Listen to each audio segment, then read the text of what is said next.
എവിടെയെങ്കിലും ഒറ്റയ്ക്കിരിക്കുമ്പോ എന്തെങ്കിലും സംഭവിക്കുമെന്നുള്ള പേടിയാ. അപ്പം ഞാൻ ഇറങ്ങിപ്പോ അമ്മ പിടിച്ചുകൊണ്ടെന്ന് കെട്ടിയിടും. വീണ്ടും ഞാൻ എങ്ങോട്ടെങ്കിലും പോകും. പേടി മറക്കാൻ വേണ്ടിയാ സന്തോഷം തേടി ഞാനിങ്ങനെ ഓടിക്കൊണ്ടിരിക്കുന്നത്. അങ്ങനെ ഓടുകയെന്നല്ലാതെ പ്രത്യേകിച്ച് പ്രയോജനമൊന്നുമില്ല. പലയിടത്തും പോയി വെറുതെ കറങ്ങി. പക്ഷെ ഒരിടത്ത് മാത്രമാ ഞാൻ നിന്നത്.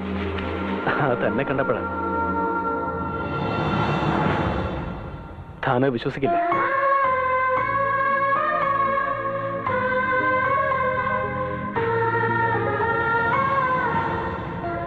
ഇനി സന്തോഷം തേടി വേറെ വലയണ്ടാന്ന് തോന്നി.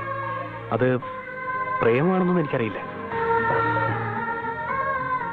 നീ അറിയാതെ നീ എനിക്ക് ഒരുപാട് സന്തോഷം തരുന്നുണ്ട്. അതുകൊണ്ടാ ഇങ്ങനൊരു സിറ്റുവേഷനിൽ ഞാൻ പോകാതെ നിൽക്കുന്നത്. ഇനി എന്നും നീ എന്റെ കൂടെ ഉണ്ടാവണം. എന്നും ഉണ്ടാവണം.